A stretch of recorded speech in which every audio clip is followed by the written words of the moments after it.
إن الحمد لله نحمده ونستعينه ونستغفره ونعوذ بالله من شرور أنفسنا ومن سيئات أعمالنا من يهده الله فلا مضل له ومن يضلل فلا هادي له وأشهد أن لا إله إلا الله وحده لا شريك له وأشهد أن محمدا عبده ورسوله يا أيها الذين آمنوا اتقوا الله حق تقاته ولا تموتن إلا وأنتم مسلمون يا أيها الناس اتقوا ربكم الذي خلقكم من نفس واحدة وخلق منها زوجها وبث منهما رجالا كثيرا ونساء واتقوا الله الذي تساءلون به والأرحام إن الله كان عليكم رقيبا يا أيها الذين آمنوا اتقوا الله وقولوا قولا سديدا يصلح لكم أعمالكم ويغفر لكم ذنوبكم ومن يطع الله ورسوله فقد فاز فوزا عظيما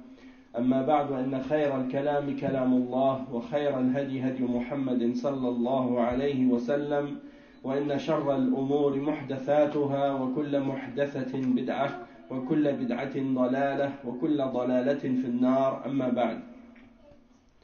On commence donc aujourd'hui le cours numéro 56 dans la lecture du livre Kitab al-Kaba'ir. Et c'est le livre de Al-Kaba'ir qui est écrit par le Cheikh Mohammed ibn Abdul Wahhab rahimahullah avec les commentaires de Cheikh Salih al-Fawzan hafidhahullah ta'ala. Et donc aujourd'hui on commence un nouveau chapitre qui s'intitule Babun ma ja'a fil buhtan. Babun ma ja'a fil buhtan. Et al-buhtan c'est qu'est-ce qu'on appelle en français la calomnie, le fait de calomnier quelqu'un, de parler derrière son dos et de dire à son sujet des mensonges.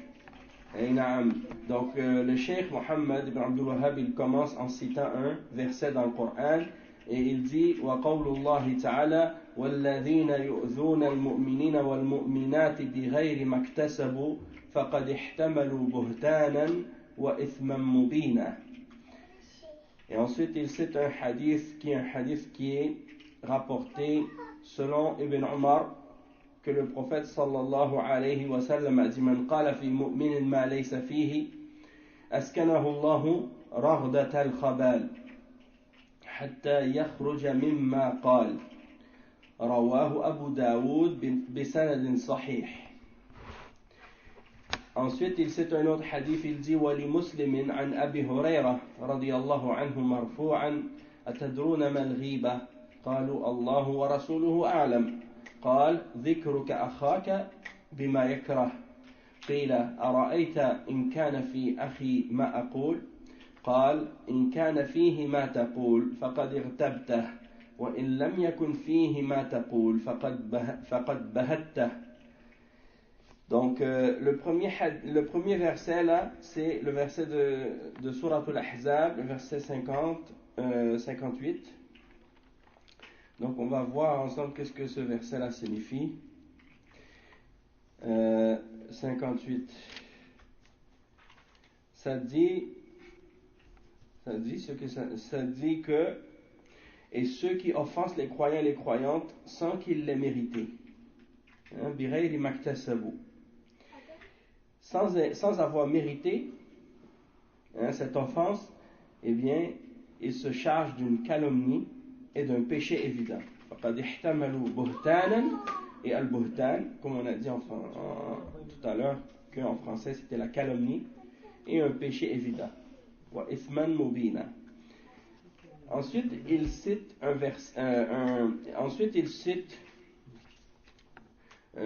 hadith et il mentionne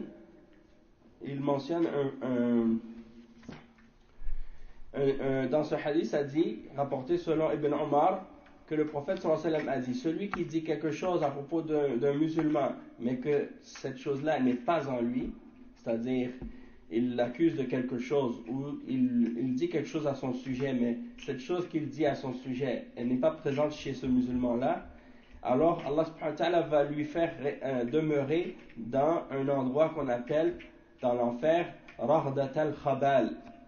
Raghdat al-Khabal. Et on va voir plus de détails à ce sujet-là. Et il dit que il est sous cette menace jusqu'à ce qu'il sorte de ce qu'il a dit. il est sous cette menace jusqu'à ce qu'il sorte de ce qu'il a dit. Ça, c'est rapporté selon Abu Daoud ou par Abu Daoud avec une chaîne de transmission authentique. Ensuite, il dit qu'il est rapporté également par l'imam Muslim dans son Sahih, selon Abu Huraira, radiyallahu anhu, que le prophète sallallahu alayhi wa sallam a posé la question: est-ce que vous savez ce qu'est al-ghiba? Est-ce que vous savez ce qu'est al-ghiba? Alors ils ont dit: Allah et son messager, c'est mieux. Hein? Allah et son messager savent mieux. Alors il a dit: c'est de mentionner ton frère par ce qu'il n'aime pas, par ce qui lui déplaît. Tu dis à son sujet des choses en son absence qu'il n'aime pas. Alors on a dit: et vois-tu si ce qu'on dit à propos de, si ce que je dis à propos de mon frère est vrai? Dans ce cas-là, est-ce que c'est correct? Et il dit: si ce que tu dis à propos de lui est vrai, dans ce cas-là, tu as parlé dans son dos. Et si ce n'est pas quelque chose qui est présent en lui réellement, dans ce cas-là, tu l'as calomnié. Non seulement tu as parlé dans son dos, mais en plus de ça, tu l'as calomnié. Tu l'as accusé de quelque chose dont il est innocent. Le cheikh, il explique maintenant, le cheikh Al-Fawzan, il explique maintenant, il dit: Al-Buhtan huwa al-kadhib, wal-kadhib min kaba'ir al-dhunub, وهذا يدل على أنه لا يجوز ولا يحل إيصال الأذى إلى المسلم بوجه من الوجوه ومن قول أو فعل بغير حق. ويدخل في هذا البهتان وهو أن ترمي الشخص بما ليس فيه. وقد قال تعالى: إن الذين يؤذون الله ورسوله لعنهم الله في الدنيا والآخرة وأعد لهم عذابا مهينا. ومعنى يؤذون أي ينتقصوه وينسبون إليه شيئا لا يليق به سبحانه وتعالى. وقد قال تعالى في الحديث القدسي: يؤذيني ابن آدم ويسب الدهر وأنا الدهر بيده الأمر أقلب الليل والنهار. فالله جل وعلا يتأذى بما ينسب إليه مما لا يليق به سبحانه وتعالى، ولكنه لا يتضرر، لأن الله لا يضره شيء، إلا أنه يتأذى بدليل هذا الحديث. فلم يقل يضرون الله، بل قال يؤذون الله. وبعضهم حمل معنى قوله يؤذيني ابن آدم أي يعاملني معاملة توجب الأذى في حقي. Donc on va traduire cette partie, puis on va ensuite continuer. Donc le cheikh explique que al-buhtan, c'est le mensonge. Et le mensonge fait partie des grands péchés, parmi les grands péchés. Et ça, c'est la preuve qu'il n'est pas permis de faire du tort à un musulman d'aucune façon. Qu'il n'est pas permis de faire du tort à un musulman d'aucune façon, que ce soit par la parole ou par l'action. Et on peut faire rentrer dans la calomnie également, c'est par exemple d'accuser quelqu'un de ce dont il est innocent, c'est-à-dire tu l'accuses d'avoir fait quelque chose ou d'avoir dit quelque chose ou d'avoir un comportement et qu'en réalité cette personne-là, elle ne l'a pas, ce mauvais comportement-là. Donc ça c'est al-buhtan. Et il cite le verset 57 qui est le verset avant celui qu'on a cité tout à l'heure dans Surat Al-Ahzab, dans lequel Allah subhanahu wa ta'ala dit ce qui signifie: ceux qui offensent Allah et son messager, Allah les maudit ici-bas comme dans l'au-delà et leur prépare un châtiment avilissant. Donc le cheikh il explique la signification de offenser Allah, c'est-à-dire qu'ils essaient de le diminuer par leurs propos ou de lui attribuer quelque chose qui ne lui convient pas. Comme c'est mentionné dans le hadith al-Qudsi qui est rapporté par Al-Bukhari et Muslim selon Abi Huraira, dans lequel le prophète sallallahu alayhi wa sallam dit que Allah subhanahu wa ta'ala dit: le fils d'Adam m'offense et il insulte le temps et je suis le temps. Hein? En mes mains, il se tient le changement du jour et de la nuit. Hein? Biyadi al-amr, biyadi al-amru uqallibu al-layla wal-nahar, c'est-à-dire le commandement est en ma main et c'est moi qui fais changer et qui fait tourner le jour et la nuit.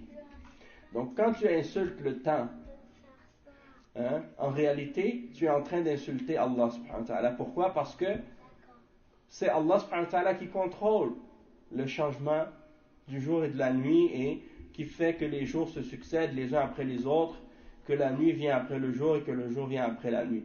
Donc si tu insultes le temps, tu insultes Allah subhanahu wa ta'ala indirectement et tu l'offenses. Donc c'est ça la signification d'offenser Allah subhanahu wa ta'ala. Et il dit que Allah subhanahu wa ta'ala c'est quelque chose qui l'offense, mais il dit ça ne lui fait aucun tort. Ça ne lui fait aucun tort. Pourquoi? Parce que rien ne peut faire du tort à Allah subhanahu wa ta'ala, excepté que c'est quelque chose qui l'offense par la preuve de ce qui est mentionné dans ce hadith-là. Et il n'a pas dit ils me font du tort. Il a dit ils m'offensent. Et ils offensent Allah et son messager, comme c'est mentionné dans le verset, qu'ils offensent Allah et son messager. Certains ont pris la signification de ce verset-là et du hadith Qudsi, Yu'dhini ibn Adam, en disant ils agissent avec moi et ils adoptent un comportement envers moi qui implique une offense envers mon droit. Ensuite, le cheikh il explique et il dit وَيُؤْذُونَ الرَّسُولِ صلى الله عليه وسلم يعني يتنقصونه أو يسبون أصحابه وأقاربه فهم يؤذون الرسول صلى الله عليه وسلم بأنواع من الأذى كأن ينسبوا إليه شيئا لم يقله مثل الأحاديث الضعيفة التي دسها الوضاعون الذين يضعون الأحاديث على الرسول صلى الله عليه وسلم وكالذين يتهمون عائشة رضي الله عنها في عرضها وكالذين يسبون الصحابة رضي الله عنهم فإن هؤلاء يؤذون الرسول صلى الله عليه وسلم فجزاؤهم لعنة الله لعنة الله أي الطرد من رحمة الله كما أنه سبحانه أعد لهم عذابا مهينا في جهنم يوم القيامة خالدين فيها خالدين مهينين والعياذ بالله.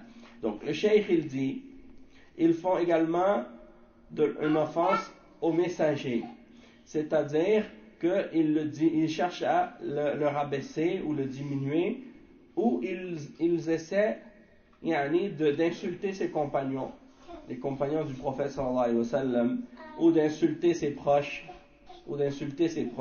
les gens de sa famille. Et donc, en faisant ça, ils offensent le prophète Mohammed sallallahu alayhi wa sallam, le messager d'Allah sallallahu alayhi wa sallam. Et ils lui font toutes sortes d'offenses, comme par exemple de lui attribuer des choses qu'il n'a pas dites. Quand quelqu'un attribue au messager d'Allah quelque chose que le messager d'Allah sallallahu alayhi wa sallam n'a pas dit, eh bien, ça c'est une forme d'insulte, c'est une forme d'offense. Comme les hadiths qui sont faibles, et que les fabricants de hadiths, ceux qui fabriquent des faux hadiths, lorsqu'ils inventent des hadiths et qu'ils les attribuent au messager sallallahu alayhi wa sallam, quand ils font ça, eh bien, ça fait partie des offenses. Également ceux qui insultent ou qui accusent Aïcha radiyallahu anha dans son honneur, ou bien ceux qui insultent les compagnons du messager sallallahu alayhi wa sallam. Donc ceux-là également ils offensent le messager sallallahu alayhi wa sallam, et donc leur rétribution c'est la malédiction d'Allah, c'est-à-dire que Allah va les punir pour ça en les maudissant, et c'est-à-dire en les éloignant de sa miséricorde. Et comment quelqu'un pourrait endurer ou supporter d'être chassé de sa miséricorde et éloigné de sa miséricorde alors qu'on a tous besoin de la miséricorde d'Allah subhanahu wa ta'ala. Qu'est-ce qu'on peut faire sans la miséricorde d'Allah, hein? Qu'est-ce qu'on peut faire sans la miséricorde d'Allah? Donc le cheikh il dit, donc de la même manière, hein, c'est ainsi que la personne elle a voulu offenser le messager sallallahu alayhi wa sallam, alors à cause de ça Allah il mentionne qu'il leur a préparé un châtiment humiliant et avilissant dans l'enfer au jour de la résurrection, où ils demeureront éternellement, hein, et humiliés. Wala'iyadhu billah. Que Allah nous en préserve. Après le cheikh il dit ثم قال جل وعلا والذين يؤذون المؤمنين أي يعني ينسبون إليهم شيئا لم يقع منهم ولم يكتسبوه فهذا هو البهتان. وأما إذا كان ما قيل فيهم قد وقع منهم فهذه هي الغيبة كما قال الرسول صلى الله عليه وسلم. Donc le cheikh il dit puis ensuite le messager d'Allah sallallahu alayhi wa sallam dit et ceux qui font du tort ou qui font des offenses aux croyants, c'est-à-dire en leur attribuant des choses qui ne se sont pas produites de leur part, c'est-à-dire des choses, ils les accusent d'avoir fait des choses qu'ils n'ont jamais faites.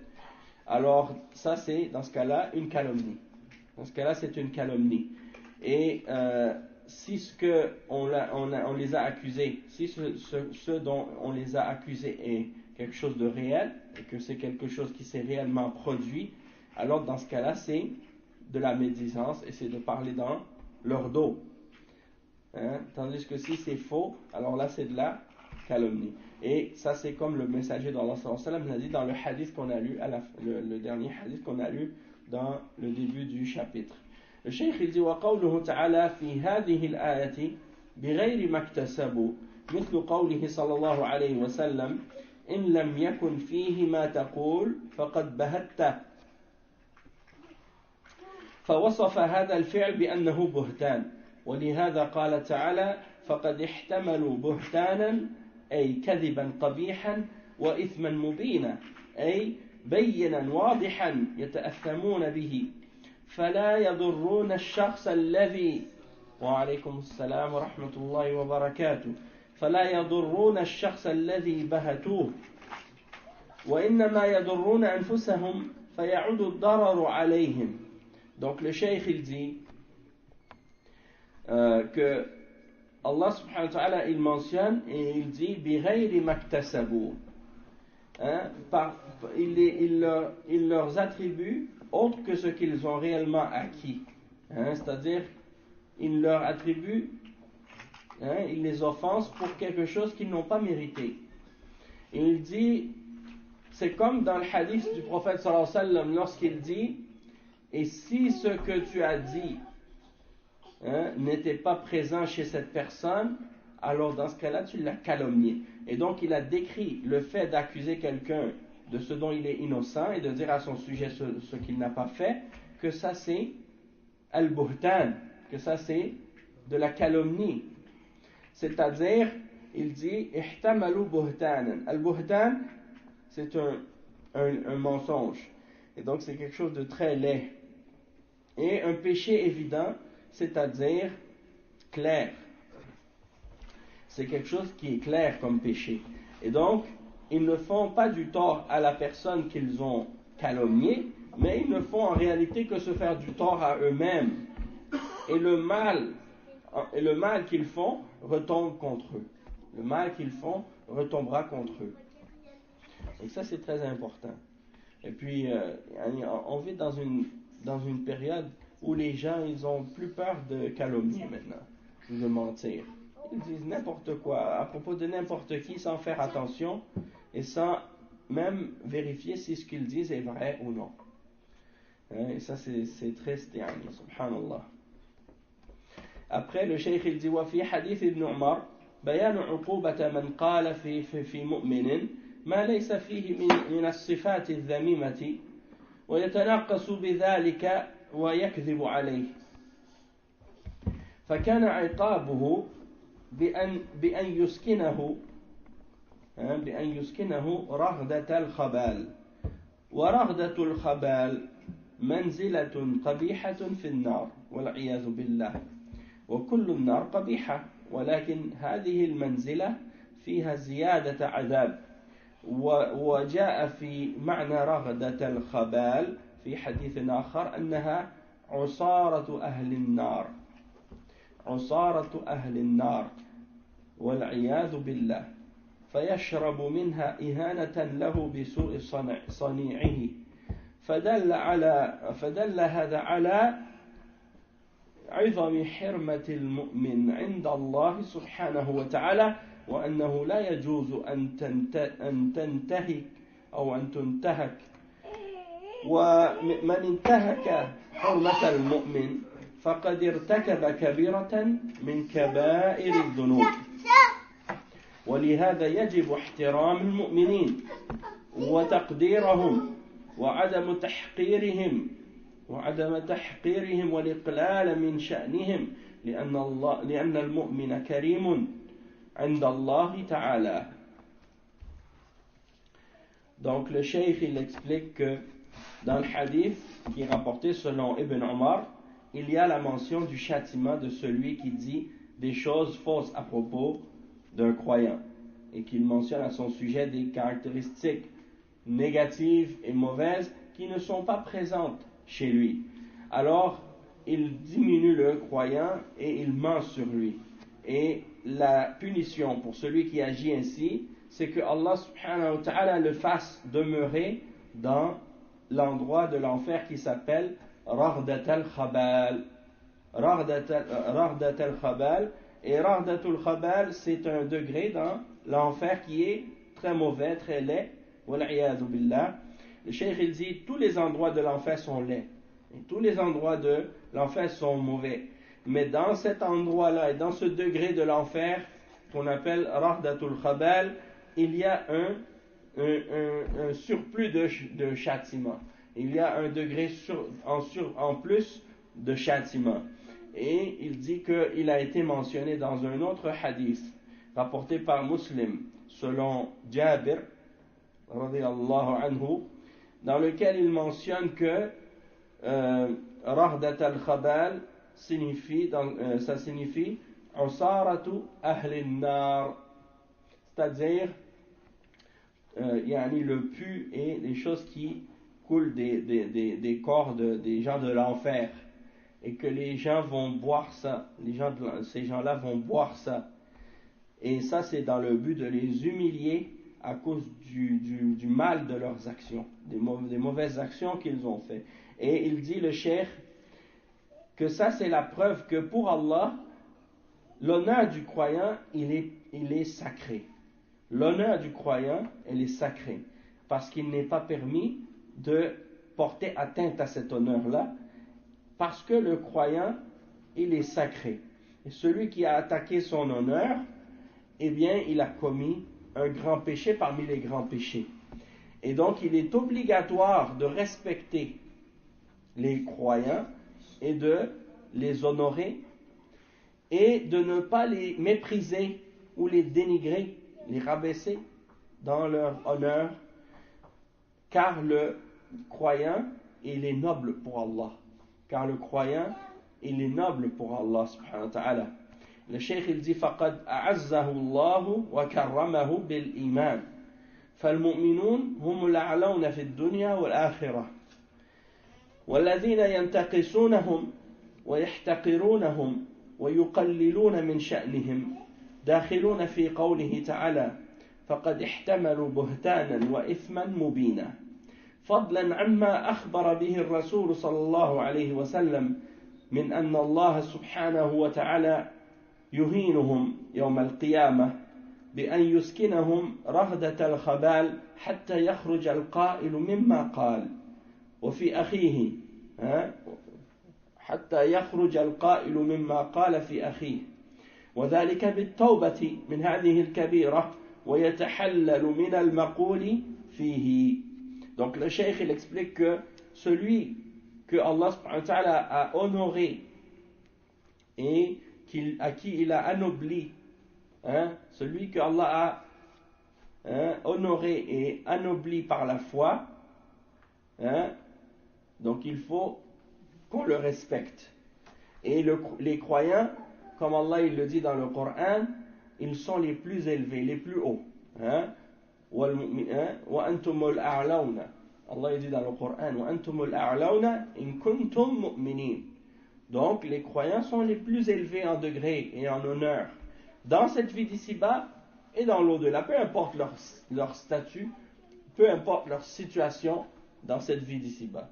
Même si ce sont même si ce sont des musulmans qui sont faibles physiquement ou qui sont pauvres, hein, ils n'ont pas beaucoup d'argent ou qui sont très modestes, hein, dans la dunya, mais Allah subhanahu wa ta'ala les a élevés au-dessus des autres parmi les créatures. Pourquoi? Parce que ils ont été honorés par la foi. Ils ont reçu la foi et donc à cause de ça, ils sont au-dessus des autres. Et le cheikh il dit que quiconque les diminue ou les méprise ou les rabaisse, hein, eh bien ils rentrent tous dans la signification de la parole d'Allah subhanahu wa ta'ala. Lorsqu'il dit, alors ils ont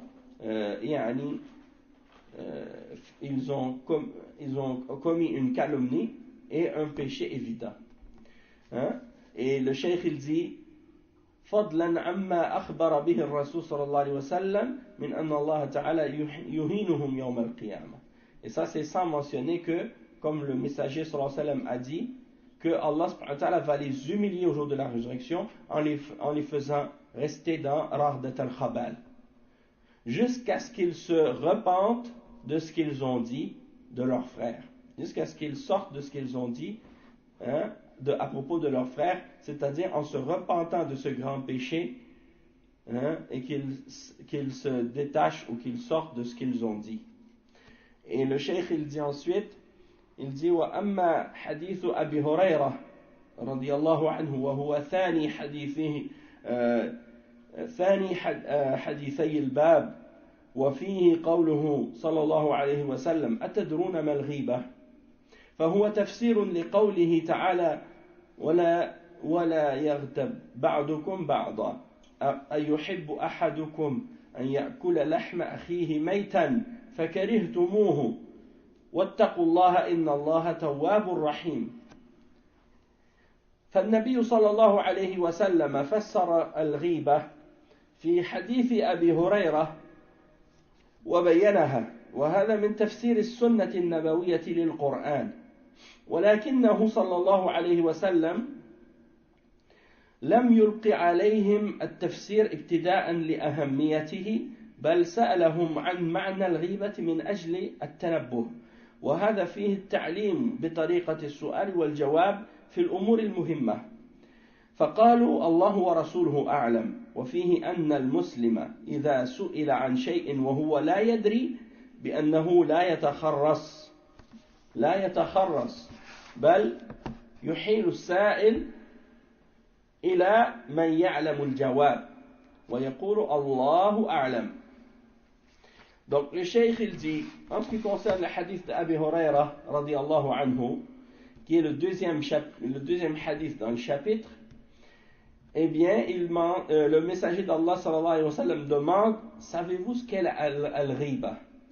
Et ça c'est un exemple de l'interprétation du verset 12 dans Surat al-Hujurat, dans lequel Allah subhanahu wa ta'ala dit, et ne parlez pas les uns dans le dos des autres. Ne parlez pas les uns dans le dos des autres. Est-ce que l'un d'entre vous aimerait manger la chair de son frère alors qu'il est mort? Vous le détesteriez? Alors craignez Allah, car certes Allah est acceptant de la part de la repentance et il est miséricordieux. Donc ça c'est l'exemple du verset 12 dans Surat al-Hujurat. Et le prophète sallallahu alayhi wa sallam a expliqué donc la signification de al-ghiba qui est mentionnée dans ce verset, et il dit qu'il n'a pas directement donné l'interprétation du terme al-ghiba directement, mais il a plutôt commencé par demander la question, est-ce que vous savez ce qu'est al-riba? Et le cheikh explique que ça c'est une des méthodes que le messager d'Allah sallallahu alayhi wa sallam a employé pour faire les enseignements aux Sahaba dans plusieurs occasions, et c'est la méthode qu'on appelle la méthode de la question et réponse. Et c'est une méthode qui est très efficace dans la pédagogie et dans l'enseignement. Parce que lorsque quelque chose est important et qu'on te pose la question à son sujet et que tu ne connais pas la réponse, tu essaies de chercher dans ton esprit, dans ta mémoire, de voir si, est-ce que tu ne pourrais pas essayer de comprendre ou de savoir ce que ça signifie. Et le cheikh, il explique que la réponse des Sahaba, ça a été de dire que Allah et son messager savent mieux. Et donc, il y a dans ça l'attitude du musulman lorsqu'il est questionné à propos de quelque chose qu'il ne sait pas, qu'il ne va pas essayer de deviner, mais plutôt il renvoie le questionneur à celui qui connaît la réponse, c'est-à-dire de dire Allahu A'lam, c'est-à-dire Allah est plus savant. Et il dit فقال صلى الله عليه وسلم الغيبة ذكرك أخاك بما يكره فلا تذكر عيوب أخيك إلا لأنه يكره ذلك كما أنه لو ذكر هو عيوبك لكرهت أنت ذلك فكيف ترضى لأخيك ما لا ترضاه لنفسك فكيف ترضى لأخيك ما لا ترضاه لنفسك فقد قال صلى الله عليه وسلم لا يؤمن أحدكم حتى يحب لأخيه ما يحب لنفسه. Donc le cheikh il explique que فقالوا الله ورسوله أعلم. Donc tu vas pas deviner, mais tu vas dire Allahu A'lam. Ensuite il a expliqué, le prophète sallallahu alayhi wa sallam, que al-riba ça signifie de mentionner ou de dire des choses à propos de ton frère qu'il n'aime pas. C'est-à-dire tu mentionnes à son sujet des choses qui vont le déplaire. Si la personne savait que tu allais dire ça d'elle, elle n'allait pas aimer que tu mentionnes ces choses-là à son sujet. Donc si tu sais que ton frère il n'aimerait pas que tu mentionnes telle ou telle chose à son sujet en son absence, donc dans ce cas-là ne le fais pas. Parce que sinon tu tombes dans ce péché-là. De la même manière que toi tu n'aimerais pas qu'on mentionne tes défauts, alors ne mentionne pas les défauts des autres en leur absence.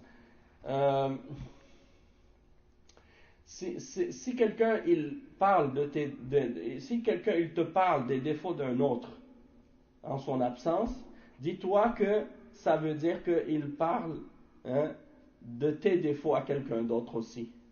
Ça c'est certain. Si quelqu'un en ta présence il te parle des défauts d'un autre, ça veut dire que toi quand t'es pas là et qu'elle parle avec quelqu'un d'autre, elle va mentionner tes défauts à toi aussi. Donc, fais attention à ces choses-là. Et si tu vois quelqu'un qui a ce genre de ce comportement-là, ton devoir c'est de lui donner le bon conseil. Ton devoir c'est de lui donner le bon conseil, et on va mentionner des exemples de ça à la fin de ce chapitre. Le cheikh il dit ensuite, là le prophète sallallahu alayhi wa sallam a dit, de la même manière que toi tu n'aimerais pas que quelqu'un mentionne tes défauts, donc dans ce cas-là, si tu ne l'aimes pas pour toi-même, tu ne dois pas non plus l'aimer pour ton frère. Comme le prophète sallallahu alayhi wa sallam a dit, nul n'est croyant, nul d'entre vous n'est croyant jusqu'à ce qu'il aime pour son frère ce qu'il aime pour lui-même. Donc l'honneur de ton frère, il est sacré comme ton honneur à toi. Donc le cheikh il dit فَعِرْضُ أَخِيكَ مِثْلُ عِرْضِكَ فَكَمَا لَا تَرْضَى أَنْتَ أن يمس عرضك بالغيبة فلا ترضى أن يمس عرض أخيك بالغيبة.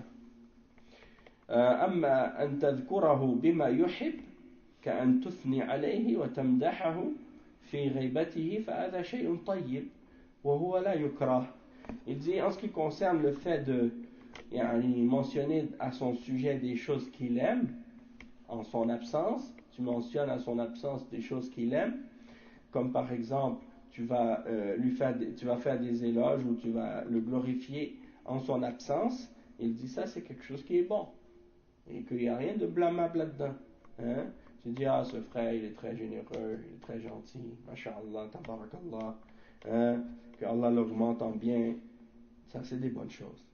Il dit, وَهَذَا فِيهِ رَفْعٌ مِنْ شَأْنِهِ. Ça, il y a même en fait dans ça le fait de l'élever. Hein? De l'élever. Et ça, c'est quelque chose de positif, de bien.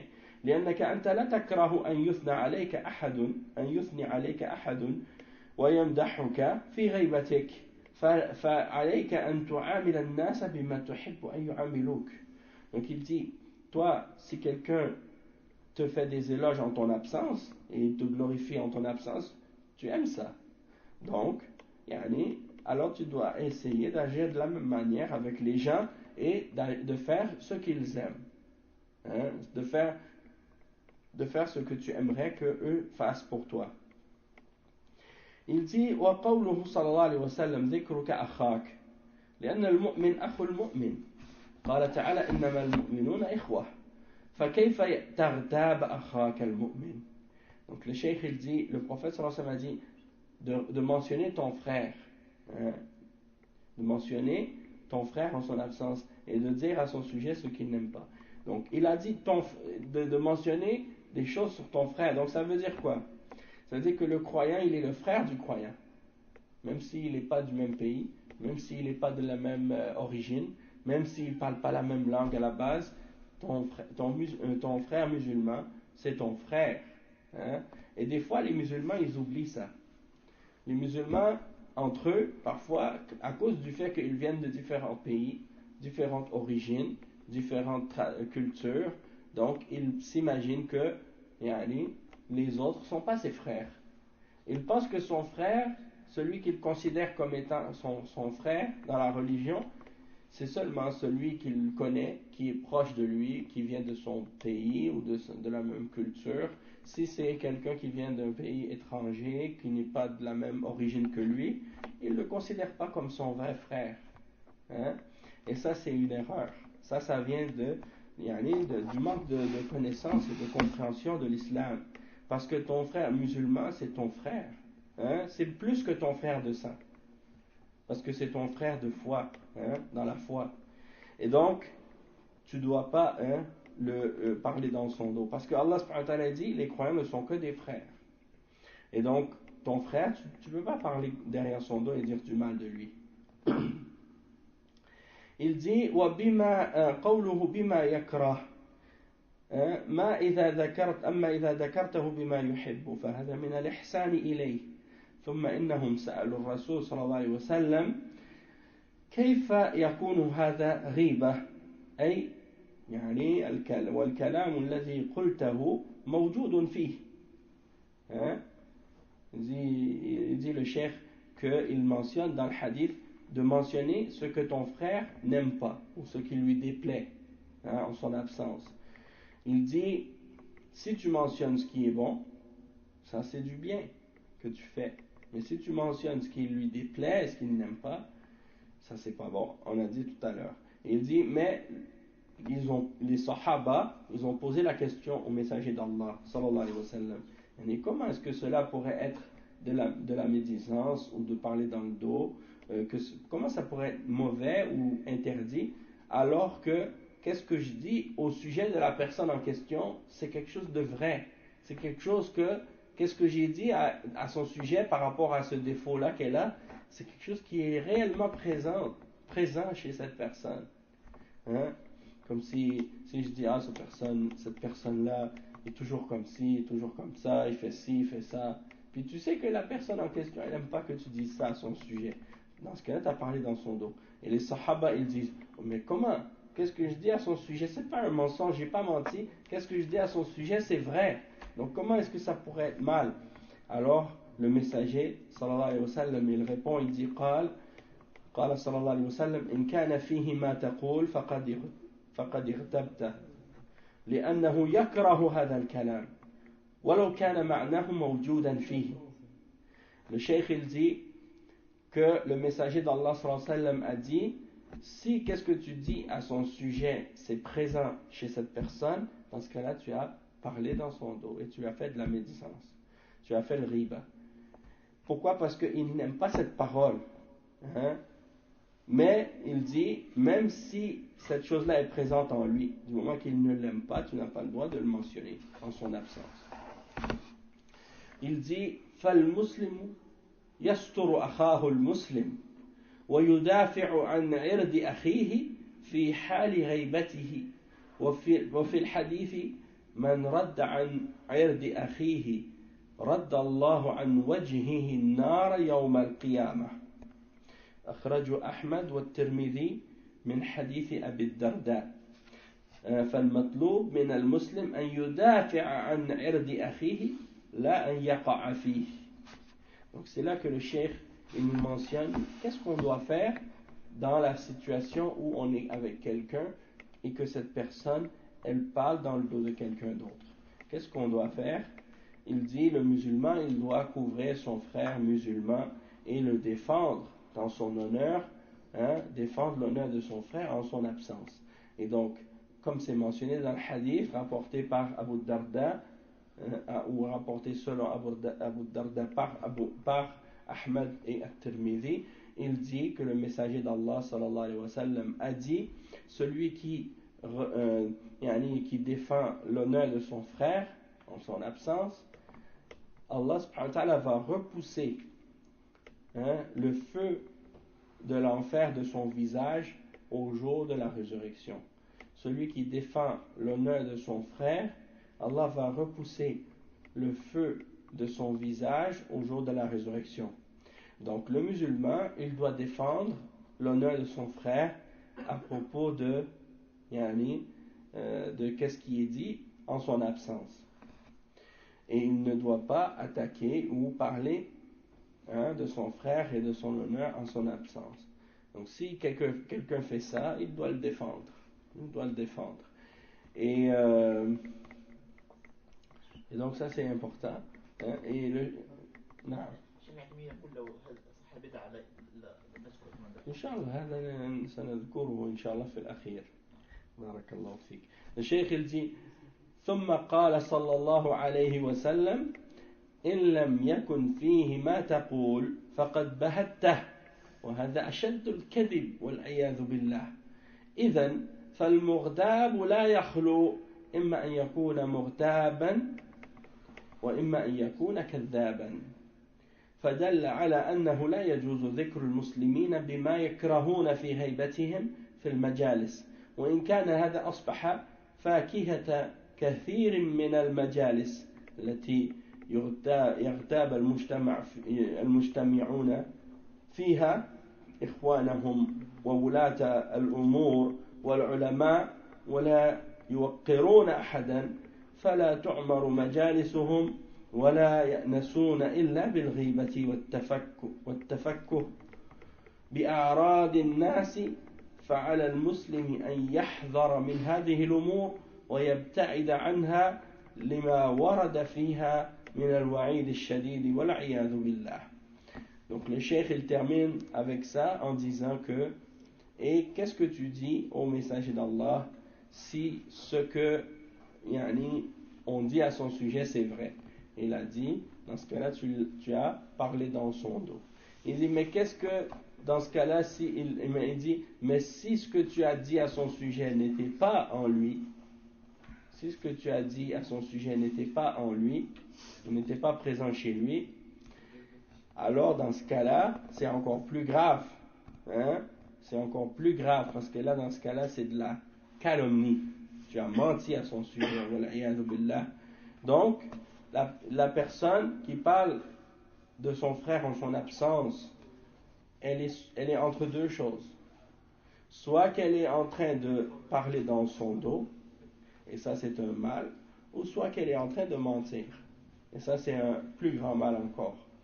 Et donc, ça c'est la preuve qu'il n'est pas permis de mentionner les musulmans et de dire en leur absence ce qu'ils n'aiment pas dans les assemblées. Et ça c'est vrai pour tous les musulmans sans exception. c'est-à-dire que ce soit tes frères parmi les musulmans du commun, ceux que tu fréquentes, ceux qui sont proches de toi, ou que ce soit tes frères parmi les dirigeants musulmans qui sont au pouvoir dans les pays musulmans. Toi, tu t'assois dans une assemblée, tu parles dans leur dos et tu dis leurs fautes et leurs péchés ou bien leurs défauts. Ça aussi, c'est du riba. Hein? Et même Cheikh Ibn Uthaymin, il a dit, ça c'est encore plus grave comme riba. Parce que le riba du dirigeant et des ulama, ça a des conséquences beaucoup plus dangereuses et beaucoup plus graves que de faire le riba sur quelqu'un d'ordinaire. Hein? Et il dit donc de faire ça dans les assemblées, c'est devenu l'habitude de beaucoup de gens malheureusement. Et ils se réunissent, puis quand ils sont ensemble, ils ne font que parler contre les dirigeants. Parler contre qu'est-ce qui se passe dans les pays musulmans et critiquer. Hein, et parler dans le dos des gens. Donc il dit que ça c'est quelque chose de dangereux et de grave et qu'il faut préserver l'honneur des gens et que le musulman il doit faire attention de s'écarter de ce genre de choses-là parce qu'il y a une menace sévère à ce sujet-là et un châtiment douloureux.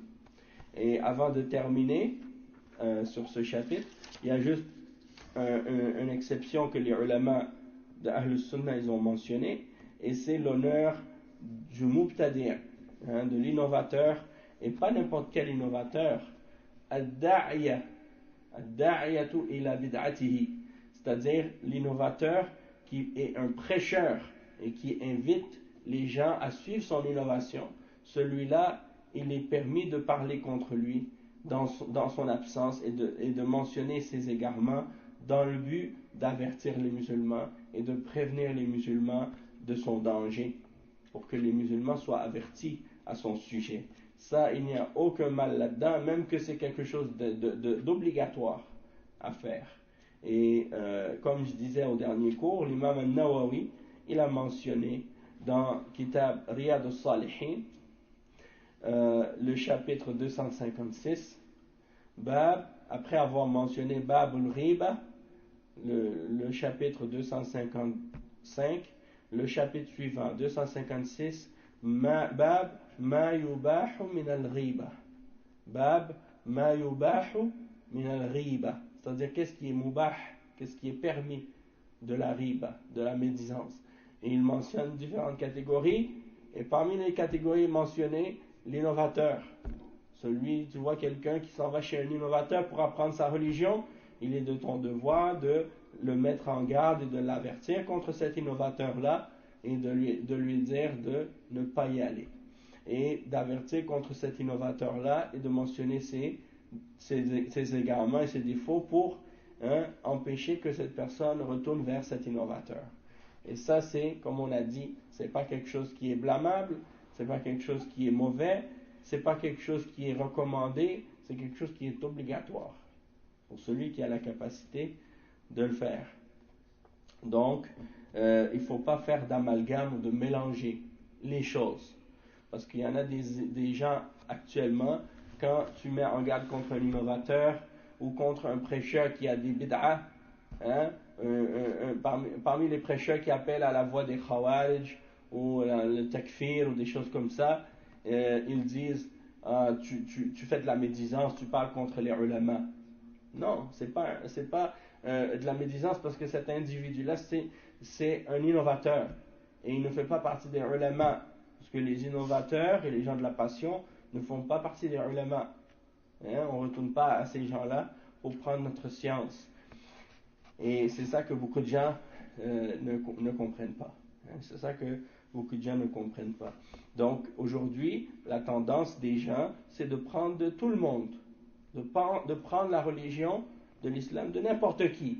C'est-à-dire, depuis que quelqu'un il parle de l'islam, soit sur Internet, soit à la télévision, soit sur YouTube, ou de n'importe quoi, les gens ils cliquent, ils voient quelqu'un qui parle de l'islam, aussitôt, même si la personne tu le vois, il a une barbe, il a une apparence religieuse, donc les gens tout de suite ils font confiance et ils donnent à ces gens-là leur confiance immédiatement. alors qu'il devrait plutôt, avant même de commencer à l'écouter, se renseigner sur cette personne, à savoir c'est qui cette personne, c'est qui, avec qui où est-ce qu'elle a étudié, avec qui elle a étudié, c'est quoi sa méthodologie, c'est quoi sa voie, c'est quoi son manhaj, c'est quoi ça, est-ce qu'elle est sur la voie des gens de Ahlus Sunnati wal Jama'a, ou bien est-ce qu'elle est sur la voie des Khawarij, ou des choses de ce genre. Hein, donc, par exemple, il y a des gens aujourd'hui qui disent ah, j'ai écouté tel ou tel cheikh, ah, il réfute les Rafidah, il réfute les Shia Rafidah, il a écrit un bon livre contre les Rafidah, donc au moins, moi je l'écoute. Hein, ça c'est une personne qui a réfuté les Rafidah, donc c'est bien. Alors que cette personne, elle est un Khariji, yani brûlé, tête brûlée comme on dit, hein? Subhanallah, elle est noyée dans la bid'a des Khawarij. Elle fait le takfir de tous les dirigeants musulmans. Mais parce que la personne en question, elle a écrit un livre sur les Rafidah, ça y est, khalas, il a une carte blanche, maintenant il peut faire ce qu'il veut, on va l'écouter. Non, il faut faire attention à ces choses-là. Il y en a des gens qui se laissent tromper. Ils entendent quelqu'un qui critique quelque chose qui est bien, hein, c'est-à-dire il réfute les Rafidah. C'est bien de réfuter les Rafidah. Mais est-ce que ça veut dire que parce qu'elle réfute une bid'a, qu'elle est exempte de toutes les bid'a? Non. Elle-même, elle a des bid'a. Hein? Donc il faut faire attention à ça. C'est une chose de critiquer une bid'a ou un mubtadi', mais ça ne veut pas dire que toi tu es nécessairement correct. Donc il faut éviter ces gens-là. Et il y en a qui disent oui, mais c'est pas grave. Bon, il a cette bid'a des Khawarij, mais au moins il réfute les Rafidah. Non, c'est pas comme ça que la religion fonctionne. Hein? Les Khawarij sont aussi dangereux dans l'égarement que les autres Mubtadi'. Même si certains disent c'est clair que les Rafidah, leur égarement est encore plus dangereux et plus grave parce qu'il est plus apparent. Mais des fois, c'est justement ça qui fait que c'est plus dangereux. Parce que le Khariji, il peut tromper facilement les gens de la Sunna. Pourquoi? Parce que si tu l'entends qui réfute les Rafidah et qui dit des choses et que dans son apparence, il ressemble à quelqu'un qui s'accroche à la Sunna, il a la barbe, il porte les mêmes vêtements que les gens qui suivent la Sunna et ainsi de suite. Donc quand tu le vois de l'extérieur, tu te dis ah, ce gars-là il a l'air de quelqu'un qui est sur la Sunna. Puis après, il cite parfois des noms de savants qui sont sur la Sunna et qui sont salafis. Donc tu dis, ah, mais cette personne, elle écoute les mêmes savants que nous, ou bien elle cite ces références-là, alors que tu ne vas jamais entendre un chiite mentionner ces savants-là, ou un soufi, tu ne vas jamais l'entendre mentionner ces savants-là. Alors, ça devient une shubha pour les gens. Les gens commencent à penser, si cette personne elle cite ce cheikh ou tel cheikh, Ben Baz, Ben Uthaymin, ça veut dire que la personne elle est salafi. Hein? Mais non, la personne elle est sur la voie des Khawarij. Elle n'a rien à voir avec ces savants-là. Et lui, il les cite justement pour se cacher derrière eux, pour se donner une crédibilité, pour se faire croire correct. Hein? Puis après, tu réalises qu'il le déteste. C'est-à-dire, il déteste Cheikh Ben Baz, il déteste Cheikh Ibn Uthaymin, il déteste Cheikh Al-Albani, il déteste tous les ulama. Il fait le takfir de tous les ulama. Pourquoi? Parce que pour eux, ces savants-là ne sont pas des vrais savants, parce qu'ils ne font pas le takfir des dirigeants comme lui. Donc, il les déteste, mais il est obligé de les citer comme exemple, parce que ces savants-là, c'est des savants qui ont été connus comme étant des savants qui s'attachaient à la sunna. Et lui, il veut faire croire aux gens qu'il est d'accord avec ça. D'accord? Ça, c'est pour tromper au début. Mais après, quand tu rentres avec lui et que tu commences à écouter ce qu'il dit, tu vois que clairement, il ne prend pas ces savants-là comme référence. Et il y en a beaucoup d'entre eux qui l'ont mentionné. Ils ont dit, on écoute ces gens-là juste dans certaines questions. Les fatwas sur la salat, les fatwas sur la purification, les fatwas sur le hajj, oui, on prend. Oh, ouais, c'est ça. Ils disent ça. C'est ça. Donc ils disent oui, dans certains sujets, dans certains domaines, on l'écoute.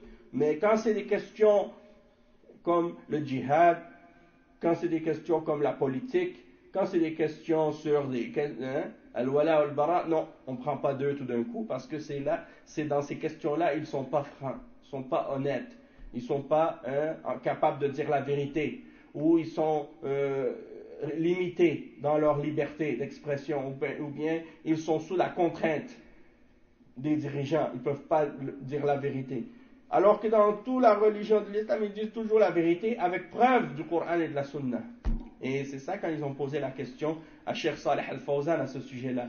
Ils ont dit, Cheikh, il y en a des gens qui disent que les savants, ils ne disent pas la vérité parce qu'ils sont sous la contrainte à cause des dirigeants, ils ont peur. Et donc, à cause de ça, ils déforment la réalité et ils ne disent pas la vérité sur les questions qui ont rapport avec le djihad ou sur les questions de la religion comme Al-Wala ou Al-Bara et des choses comme ça.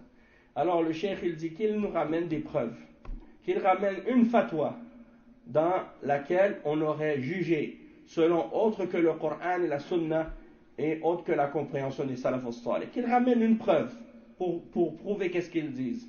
Parce que c'est une chose d'accuser les savants de dire qu'ils ne disent pas la vérité sur ces questions-là, mais c'est une autre chose d'être capable de ramener des preuves et de prouver ce point-là.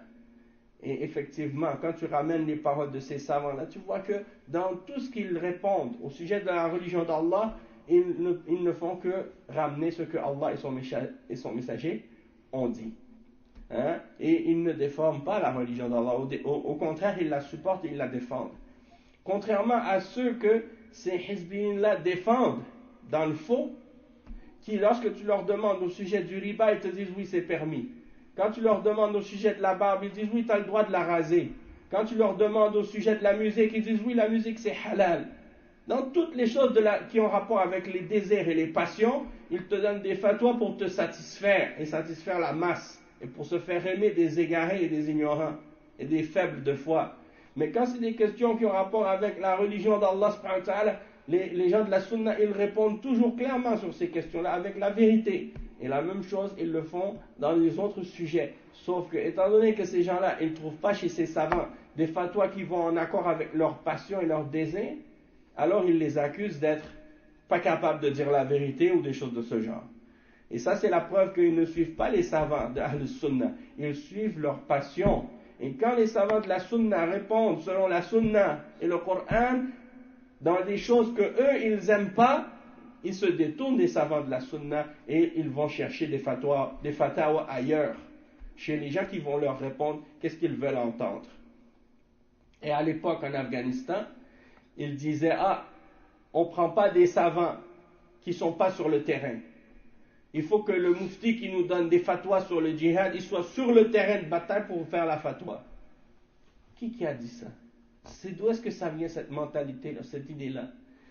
C'est la même chose à notre époque. Ici au Canada, il y en a des égarés comme ça, aux États-Unis aussi, et en Europe. Disons, on ne prend pas les fatwas des ulama du Golfe ou des ulama des autres pays musulmans parce qu'eux, ils ne connaissent pas la réalité occidentale. Donc, ils ne peuvent pas faire des fatwas pour ici. Il faut prendre des fatwas seulement des savants d'ici. Mais le problème, c'est qui ces savants? Il n'y a pas de savants. C'est des égarés ou bien des ignorants. Et ils leur donnent le titre de savants alors qu'ils n'ont pas d'ilm. Et ils veulent juste des fatwas pour être en accord avec leurs désirs. Nasallallahu al-afiyah. Donc, on va s'arrêter ici pour aujourd'hui dans ce livre. On va prendre une pause, Inch'Allah, de quelques minutes, puis on va reprendre, Inch'Allah, à peu près 5-10 minutes. On va continuer avec le livre Al-Amru bil-Luzum al-Jama'a jusqu'à Salatul Isha, Inch'Allah. سبحانك اللهم وبحمدك أشهد أن لا إله إلا أنت أستغفرك وأتوب إليك وصلى الله وسلم على نبينا محمد وعلى آله وصحبه أجمعين والسلام عليكم ورحمة الله وبركاته.